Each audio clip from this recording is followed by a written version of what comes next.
Welcome to Breaking the Line, the ECNL Podcast, a bi-weekly look at all things related to the growing elite clubs nationally, the ECNL. For more information on the ECNL, visit us at www.theecnl.com. Now, here's your host for Breaking the Line, the ECNL Podcast, former U.S. Soccer press officer and longtime soccer broadcaster, Dean Linke. I am Dean Linke, and just over a week ago, I had the great honor of being at the ECNL Coaching Symposium and AGM, where we produce not one, not two, not three, not four, but 5 podcast editions of Breaking the Line, the ECNL Podcast. We start with a State of the Union ECNL style, and we do that with Christian Lavers, the longtime president and CEO of the ECNL, and Doug Bracken, the longtime vice president.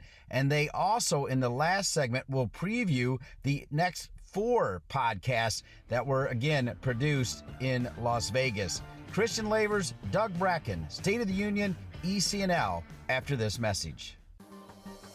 As the game continues to evolve in the United States, the ECNL remains the standard of excellence in youth soccer. The Elite Clubs National League has grown to include over 200 clubs and nearly 50,000 players across the country, with a robust competition platform for teams, educational resources for coaches and clubs, and unparalleled identification and development opportunities for players. Alongside its member clubs, collaborating to create a better future, the ECNL continues to raise the game every day. The ECNL is more than a league. Welcome back to Breaking the Line, the ECNL Podcast. Once again, here's Dean. This is Breaking the Line, the ECNL Podcast. We are knocking them out here at the ECNL Symposium and AGM in Las Vegas. And under the bright lights, we're pleased to be joined by 2 of the godfathers of the league, Christian Lavers, the president and CEO, and Doug Bracken, the vice president. First, thanks for being with us here in Vegas, Christian and Doug. Great to be with you both. Thanks, Dean. Appreciate you being here as well. We're excited to have you. Yeah, it's awesome to be right out here and doing all kinds of interviews, and I'm going to soak in the AGM and the symposium as well. So let's start with that. Why the Coaching Symposium? Why the AGM? Why is it so important to the development of this amazing league, ECNL? So maybe I'll start with the Coaching Symposium. But we looked at a couple of years ago and looked and said there's a lot of education out there on the X's and the O's and the tactics, whether that's the licensing programs that you can do with the Federation or the ton of different websites or books that you can get on tactics and things on the field. But what really was missing in our mind in our sport was discussions of things that are just as important as tactics on the field in running a successful team or a club or being a leader.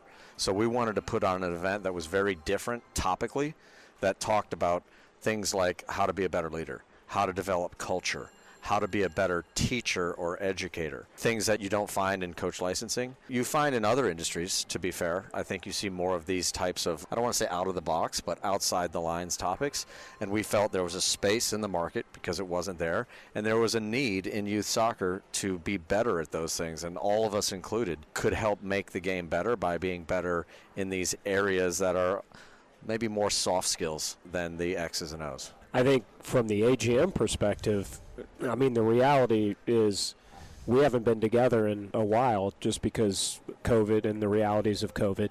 But during that time frame, we have grown like at a crazy rate, both internally with our staff, with our programming and what we're doing. Probably doubled. Yeah, with our membership. And so I think just a chance to reconnect and let everybody kind of know this is what we've been doing and what we're doing moving forward as we all kind of are able to reconnect in person and all that. It's unique because it does feel like it's been a long time since a lot of us have seen each other in any venue outside of playing against each other, right? So I think it's really amazing during this really tumultuous time. We've continued to roll down the tracks, and there is a ton of new stuff that we're doing that really we need to talk about.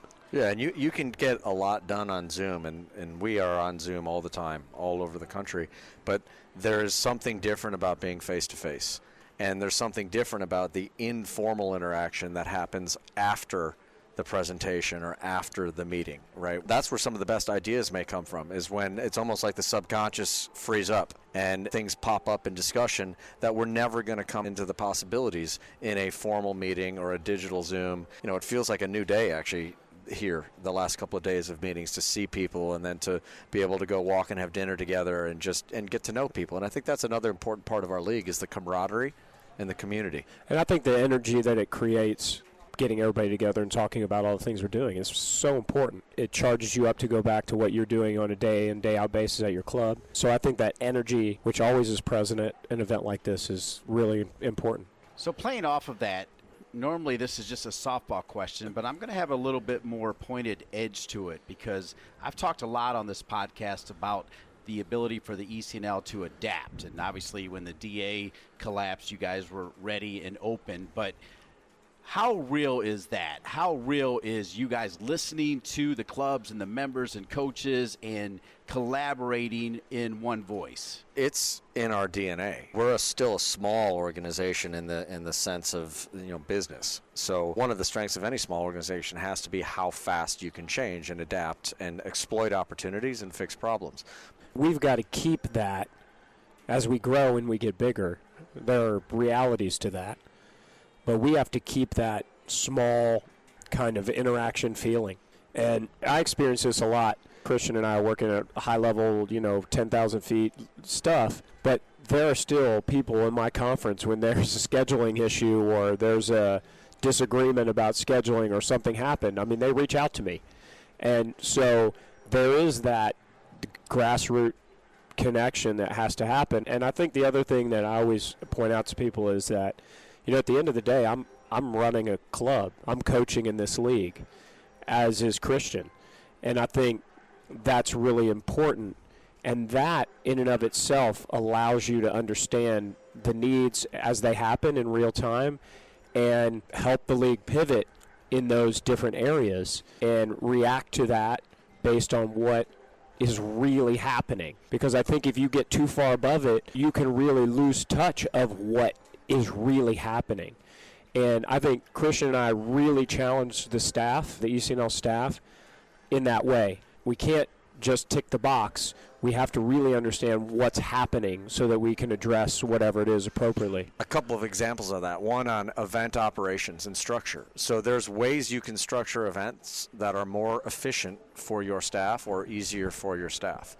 Everything from starting time and end time to game slots to scheduling changes. Everybody knows those are complicated. We don't do things that are easy for our staff when running events. We look at it and say, the parents, the players, the coaches who are here, what makes their experience better? And if it means our staff, we need more staff, or that we need more hours, or that we have to redo something, we'll redo it, because the experience is what's most important. Another example of this is the national selection games, which have become such a really exciting part of the national events. That came up when our board was talking about what should we do to provide a different experience for the top level players in our league, something that inspires them, something that challenges them. And Doug Landefeld, who's one of our board members, said, well, why don't we do some type of all-star game? And we talked about it for about 30 minutes. Our operations staff went out and made a plan, and I think that was in October. And in November was our first selection game in Phoenix. And that included live streaming, uniforms and apparel for the players, a night event that got 2,000-3,000 people on the sidelines, and it came from an idea just off the cuff. And then the last thing I'll say, and this has happened in both of our clubs recently, where we have parents who will reach out and say, hey, I just want to let you know about this experience we had at the event, whether it is related to a hotel or travel or whatever it may be. We're getting feedback as directors from people experiencing the event that we can then take off a director hat, put on a league hat, and say, okay, we can fix that so that doesn't happen again. Or we can make sure that that thing that happened to this club that's great, that maybe we stumbled on something really good, we can leverage and replicate that for other clubs, because we're getting that feedback straight from the players and families themselves. Those are fair and honest answers on the collaboration. Because this particular podcast for Breaking the Line, the ECNL podcast, is considered the state of the ECNL, or I'd like to call it the state of the union for the ECNL. Let's get right to that. Christian Lavers, the State of the Union of the ECNL right here today. How about a couple sentences, and then, Doug, you follow it up. The first thing I'd say, it is good. We feel really good about where our league is with respect to programming, where it is with respect to morale. And I think morale is an important piece of this, both internal in the staff and with the clubs. And we feel like there is incredible opportunity ahead of us here to grow what we're doing. And I'm not talking about growth in size. Some of that will happen. I'm talking about growth in impact, growth in services, growth in experience. We're kind of growing up as an organization and being able to do more things and different things. So the State of the Union is good. We're going to talk about a lot of that today. I mean, I would take it up a notch and say it's never been better. When you look at it like we do, if we see all the pieces, I think our ECNL staff is as good as we've ever had, and their ability to execute on things we're doing and planning is exceptional. What's happening on the boys' side and with our league and our growth and the buy-in from that side of things is better than it's ever been and exceptional. Where we are on the girls' side, all the things that have happened and the hurdles we've gotten over has really galvanized our group. So that's the exciting thing to me, is I feel like we're all really pulling in the same direction, and we all understand exactly what our mission is and what we're trying to accomplish. So I would say I've never felt better about where we are. Yeah, and one of the challenges here, and we've addressed this with our team internally, and we'll talk about it a little bit here, as good as we feel about where we're at, we have to keep looking forward. We think we run incredible events, the national events where the teams come. We're not objective about that. We think they're the best events in the country. But we challenged our ops staff this week to say every event, when in the post-event review, we need to identify something that we did that we need to do better, whether it's a process, whether it's an asset, whether it's something that came up that we didn't anticipate. And we need to find something new that we've done that we should replicate or grow at the next event. And I don't care if it's the smallest marginal 1% change, but we need to look at every event and not just say, hey, we're doing great. We have to say, how do we make it better? Because quite honestly, there's a lot of organizations around that look at what we're doing and say, all right, what are they doing? We need to do that. And if we don't stay a step ahead of the curve in the experience, then we're not staying true to what our mission is, which is to constantly elevate the standard of the game and the player experience. State of the Union of the ECNL, Christian Lavers and Doug Bracken, two of the leaders of the ECNL. We're going to take our first break, and we come back. We'll talk about looking forward at 2022 and beyond in youth soccer, and then later on, we'll talk about the evolving youth landscape and ECNL's take on that. It's Breaking the Line, the ECNL Podcast. We'll be back after these messages from the corporate partners of the ECNL. Nike is a proud sponsor of ECNL Girls. Nothing can stop what we can do together to bring positive change to our communities. You can't stop sport, because hashtag you can't stop our voices. Follow Nike on Instagram, Facebook, and Twitter. The ECNL is pleased to announce Quick Goal as the official goal provider and partner for ECNL Girls and ECNL Boys, a new partnership created to support the growth and development of the country's top players, clubs, and coaches. At all national events, including national playoffs and national finals, the Quick Goal Coaches Corner will provide hospitality and social space for ECNL Girls, ECNL Boys, and collegiate coaches. Quick Goal will also be the presenting sponsor of the National Championship winning ECNL Girls and ECNL Boys Coaches of the Year and the ECNL Girls and ECNL Boys Goals of the Year. Quick Goal looks forward to helping the ECNL continue to elevate the standards of youth soccer and provide more opportunities to players on and off the field in the coming years. From athletes just starting to turn heads to some of the best athletes to ever play their games, Gatorade shows that they are the proven fuel of the best. For the athletes who give everything, nothing beats Gatorade, the studied, tested, and proven fuel of the ECNL. Welcome back to Breaking the Line, the ECNL Podcast. It's the State of the Union edition with the President and CEO of ECNL, Christian Lavers, and the VP, Doug Bracken. I'm Dean Linke. Great to be here in Las Vegas as part of the ECNL Symposium and AGM. Before we talk about moving forward, U.S. Club Soccer is powering this event. Why was that important? So U.S. Club Soccer has been our sanctioning body since the beginning back in 2009, and they've been a great partner through that time period. Mike Cullina, who is the new CEO of U.S. Club, he actually was a executive director of a club in our league, Virginia Development Academy, before he became the CEO of U.S. Club. So he has a insider's seat on what the league is, what the league could be, everything about it. And that's great for us now that he's taking the reins at U.S. Club, because he has an understanding that sometimes you just can't explain until you've actually been there and experienced it. And I think our relationship with U.S. Club Soccer is going to grow and get stronger and stronger, and we're thrilled with the support that they've provided for us in this event. Mike has brought some of the leaders of U.S. Club Soccer from around the country. They're having their own planning meetings attached to this event here today, and then they're going to be a part of the symposium and at our AGM, and we're really opening the doors to soccer here. Whether you're in the league or not in the league, we want to be an organization that impacts, influences, and helps, and U.S. Club Soccer is a big part of that. Yeah, I mean, I agree. It's interesting because Mike Cullen used to be the boys director at Ohio Elite Soccer Academy, my club. So I've known Mike for a long time. And the support they provide is invaluable for us. I think it's really important that we have a close partnership with our sanctioning body. So I feel like we're working in really close partnership to solve issues that we have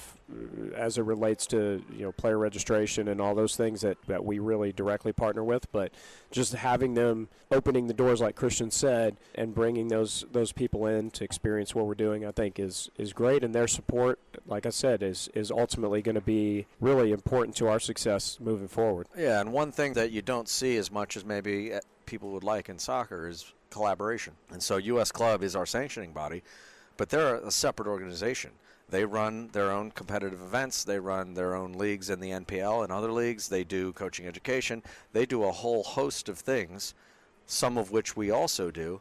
But by working together closely, there's efficiencies, there's synergies. Just like two coaches or directors talking here or our board talking here will come up with new ideas, us working hand in hand with them will come up with other programs that maybe we can jointly do that will provide more experience or positive value for the sport. So we're just starting to see the power and the leverage that we may be able to have together on bringing some more stability to the sport. Because we labeled this the State of the Union edition of Breaking the Line, the ECNL podcast, and you're going to get to do so many things here at the symposium and AGM. This is a tougher question, but we mentioned when we went to break, we're going to talk about 2022 and beyond. So to me, that means short-term initiatives and goals and long-term goals. And I got to believe there's all kinds of things spinning around in both of your brilliant minds, but let's hit some short-term and long-term goals as we push forward with ECNL this year and beyond. One of the things, and this gets down into the details in the weeds, but Doug mentioned this earlier, we have more than doubled in size of club, player, team, events over the last 2 years. And that's required a more than doubling of staff just to be able to provide the same service to the same degree that we did pre-COVID. That's hiring new people, training new people, and ultimately we've done a lot of restructuring in the business in terms of how we are actually going to execute on this. So part of our goals now, and we're hiring for 3 or 4 more positions right now and probably another 4 or 5 by the end of the year, is us making sure that we have the right people to execute on the programs we're doing now, to make sure that those programs are structured the right way, because, again, the game changes very quickly. COVID had impacts on college recruiting in really, really dramatic ways. We've changed a little bit of our structure for national events to accommodate that, and now we're trying to figure out, is it going back to normal? Is it changing a little bit? What else do our clubs need to help in that process? So there's a short-term goal right away of making sure that we have enough staff to execute, and that the existing things we're doing, we make the changes or adjustments, however small they may be, so that they continue to serve the purpose that we created them for. The obvious thing in front of us is this regional league concept that we started a few years ago. It's a really important part of what we're doing. And how do we continue to evolve that into an unbelievable experience for the people that are involved in that? I think Chris and I were just talking about the importance of creating championship events at that level so that players have something to play into. So that's something we're planning. Looking at the needs of the clubs, whether that be giving experiences to younger players, whether that's event-based or player identification program-based. It's always tweaking and looking and making sure we have the right number of events and that Those events are a great experience in every way. We're always trying to just stay on that edge of whatever comes up, whatever happens, whatever is in front of us that we need to do or react to, we can, while trying to stay above the fray and look at how do we grow these different areas. The Regional League is a really important new program for us. I mean, we launched that 3 years ago as a pilot. Now it's between the boys and the girls, it's something around 1,400 teams, I think, participating in that. But that's really important for a couple of reasons. Number one, we feel like the experience and the stability and the service that's provided by the ECNL and by the ECNL clubs is really good, and so we want to provide that to more players. Look at within a club, we want a pathway for kids on a Regional League team to have a good development experience, which includes a good competition experience regionally or locally. It includes some events that are exciting for them and provide some showcasing at the right ages, and it includes a postseason goal. So we need to provide that for players within our member clubs so they have a pathway to go from a second team to a first team, because players develop at different rates. And if we don't have an impact on the second level of development, ultimately the first level of development gets impacted. Then we look at the team experience within the Regional League over the course of the year. It's really important to us that every league we do has good local and regional competition, the showcase, and the pathway. That by itself makes the experience valuable for the player. And then we also have to look, and this is maybe the biggest idea of this, is that the ECNL was never created to be, some would say, the gated community. This was never created to be a place where nobody else can ever come in and join. That's been proven. I mean, we started with 40 clubs and 3 age groups on the girls' side. Now we're at 140 clubs almost on both genders and 6 age groups, and now a regional league level. So we've been expanding and growing to involve more people and bring them under the tent since day one. But part of that is also making sure there's a pathway for clubs that are led by people doing a really good job with teams and players that are getting better all the time, that they have a pathway into the ECNL club competition. Now, that doesn't necessarily mean it's going to have to be promotion and relegation automatic. It doesn't mean that there's some bright objective line that you hit in terms of points gained, but it means if you're doing the right things and you're developing players and teams and you're leading in the right way, there has to be a pathway for you to say, my club can get to the highest level of youth soccer in the country. If we don't do that, we're not serving the game. I will add to that, you can never forget why you started. And so we still must be the Elite Clubs National League. In order to be that, it has to be a pyramid. I know everybody uses that term, pyramid. But we can't forget that we are the Elite Clubs National League. And so our constant challenge is, how do we bring more people in, get them the experience, give them a pathway, but remain elite? We've built in a lot of mechanisms at our events and our competition, so the best play the best. Even within our top competition, that still exists. So I think that's the other really important point here is it's not growth for growth's sake. We have to have purposeful growth. We have to have growth in the right areas. We have to provide the experience and the pathway to people, but we also have to remain the Elite Clubs National League. That is something that we can never forget. That's very important, and it's why we started. That's a challenge, but one that I think over time we've worked with it, we've figured it out, we will continue to evolve and figure it out. And a piece to that as well is, like in everything, clubs change over time. Some clubs get better, some clubs drop a little, some new clubs arrive, some clubs disappear. And so having these multiple levels also allows us to find the right level for clubs, because there are clubs that may struggle at the top level. We are always been a club-centric organization, and taking a club out of a league completely can be a death sentence. It can be incredibly difficult for that club to maintain their teams and their players, and we don't want to do that unnecessarily. But there's also reality. If somebody's really struggling, and when we say struggling, there's always going to be a last place. But there's difference between a last place and a last place who's losing by multiple goals in multiple games in multiple age groups. Well, then we have to look and say, is that the right experience for anybody? And is there a better place for those players, teams, and clubs to have success and then maybe earn their way back up? This establishment of the Regional League will allow more of that movement, which is, I think, will be good for the game. State of the Union of the ECNL at the perfect place, the ECNL Coaching Symposium and the AGM in Las Vegas with Christian Lavers and Doug Bracken. We have one more segment we need to get to, but before we get there, I think I want to ask this question here first, and that is the evolving youth landscape. We know there's other leagues, there's other alphabet and letters. What do you do about them? Do you pay attention to them? How do you deal with the fact that there's other choices as well? I would say you can't ignore that, but my opinion has always been very strong in this area that you can't lose focus on what you're doing, and that's what your focus is. We had a lot of these conversations when the DA happened. The way I always thought about it was we have to focus on what we can control and the things that we can do to make our league the best possible league for the people in it. We understand maybe that it's not going to be for everybody. We remain aware of what the landscape is, but we have to focus on what we're doing. We've always tried to be very proactive in regards to our league as opposed to reactive to other things that happened. And things have happened, and those are real. And it caused a lot of chaos at times. Christian and I have obviously spent hours and hours and hours and hours together about this. We had to talk to each other a lot about that. Like, hey, man, we just need to stay focused on what we're doing. We need to keep our people focused. We can't control what X, Y, and Z are going to do. We just have to make this the best league we possibly can.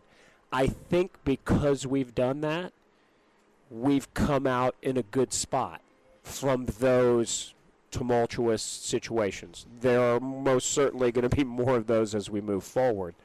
But if you focus on what you're doing and you're proactive as opposed to reactive, you're going to be, to me, in a way better situation. There's a great George Washington quote. So the importance of gaining good intelligence can't be overstated. And I say that because I agree with everything Doug said.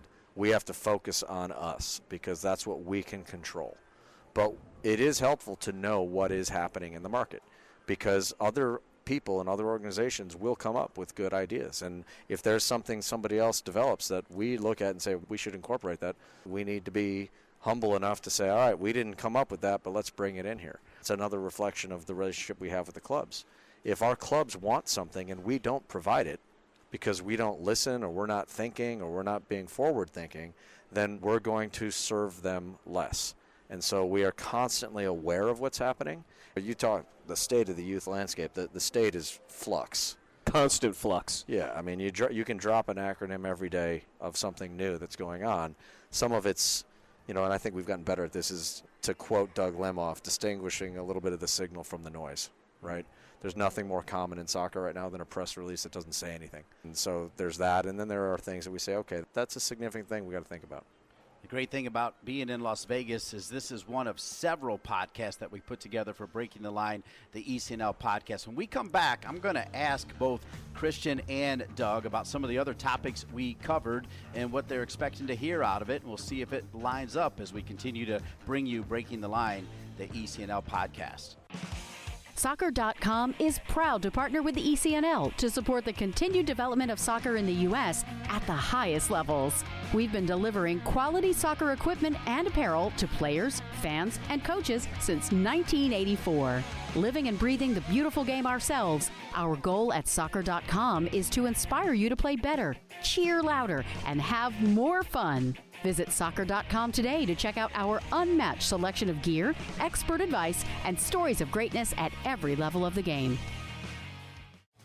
ECNL Boys is partnering with Puma for the second year, driving sport forward with the leading products and the next generation of pros who wear them. Puma has proven themselves as the fastest sports brand in the world, the fastest innovation, the fastest players, and the fastest products in the game. They're the perfect partner to complement the speed and talent of our teams. In keeping with their mantra of forever faster, Puma introduces the world's fastest boot, the Ultra.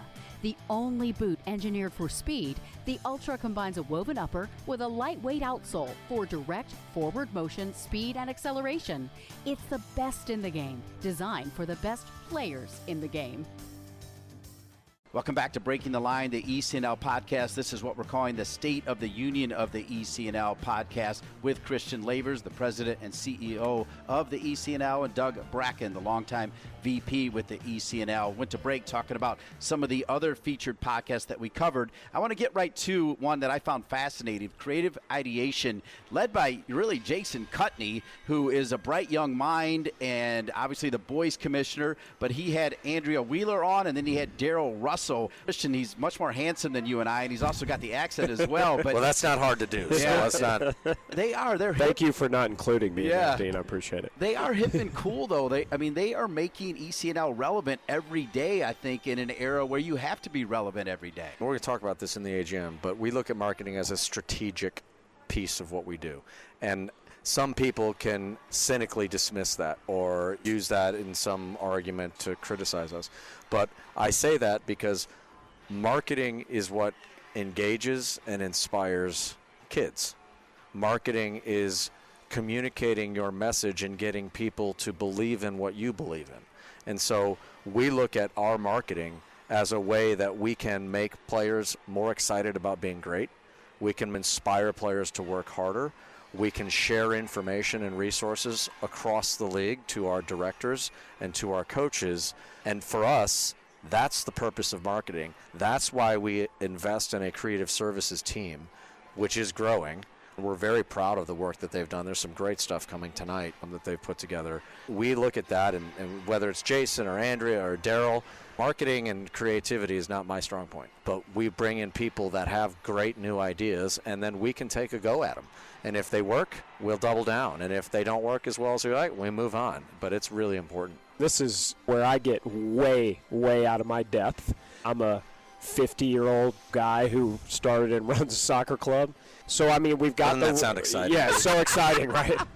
So having those people who have that, let them do their jobs, right? can bridge the gap between the people that we're trying to talk to, which are the players, and us, who probably are not very well versed in it, I think is important. I'm very big on mission-based language. We set out a mission for our creative services team and our marketing team, and then we allow them to do what they need to do to satisfy that mission because they're good at it. They're great, and you're going to love that session. Another one that we covered was fascinating, the evolution of soccer, the ECNL from the Red Bull League, and then dealing with the fall of the DA. One of the godfathers, I think we can call it Jay Howell, one of the godfathers well, right, with you two guys. And then we also had Greg Blossengame from the Concord Fire, huge club in Atlanta. He's the CEO. And then Bernie James, hot takes from Bernie James. I mean, really, really hot. He's not afraid to state his opinion. Bernie's not afraid. He's no shrinking violet. Yeah, exactly. So how do you feel about that segment? That's going to be an amazing podcast. Well, I'm looking forward to listening to it just because you get unvarnished opinion. And guys like Bernie and Greg and Jay, they're going to tell you how it is. And they're going to say, this is working, this isn't working, or that was really dumb. We may disagree sometimes, which we can respectfully do that. But we need those types of voices in the room. We don't need yes men. I love the unvarnished honesty, for sure. And again, that just is a microcosm of the challenge of keeping that generation of people like those guys have been around and really seen the whole thing transpire. And then we have all these new people that are coming into the game from a different perspective.